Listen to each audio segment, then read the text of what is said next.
142.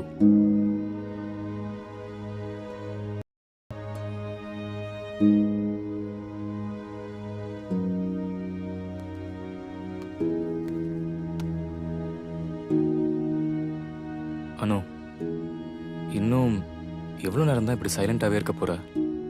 நான் என்ன சொல்ல வரேன்னு கொஞ்சம் கேளு. என்ன சொல்லு. நான் 2 days முன்னாடி மேனேஜர் கிட்ட பெர்மிஷன்லாம் வாங்கி வச்சிட்டேன். கரெக்டாக கிளம்புற டைமில் ஒரு முக்கியமான கிளைண்ட் மீட்டிங் வச்சிட்டான். அதான் கொஞ்சம் லேட் ஆயிடுச்சு. இதில் வர வழியில் வர டிராஃபிக், பைக் ரிப்பேர், இன்னும் என்னெல்லாம் சொல்ல போற? என்ன பார்க்க வரப்போ மட்டும் ரீசன்லாம் கிரியேட் பண்ணிட்டு வரியா? அனு, நீ ஏதோ தப்பா புரிஞ்சிட்டு இருக்க.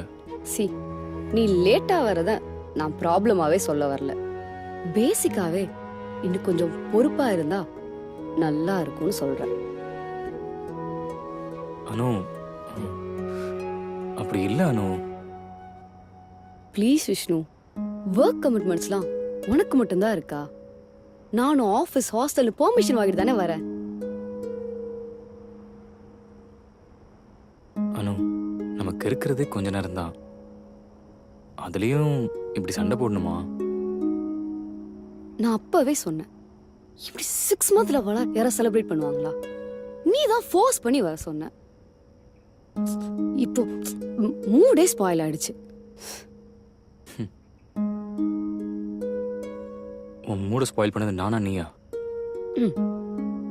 நான் தான். ஓகே.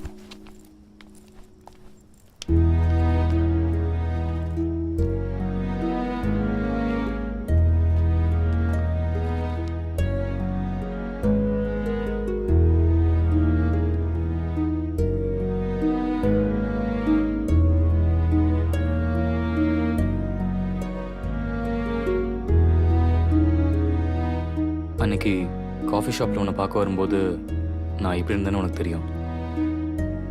இப்போ உனக்காக நான் எவ்வளோ சேஞ்ச் ஆயிருக்கேன்னு உனக்கு தெரியும். நம்ம சண்டே அப்புறம் வச்சுக்கலாம். இப்போதைக்கு லவ் யூ.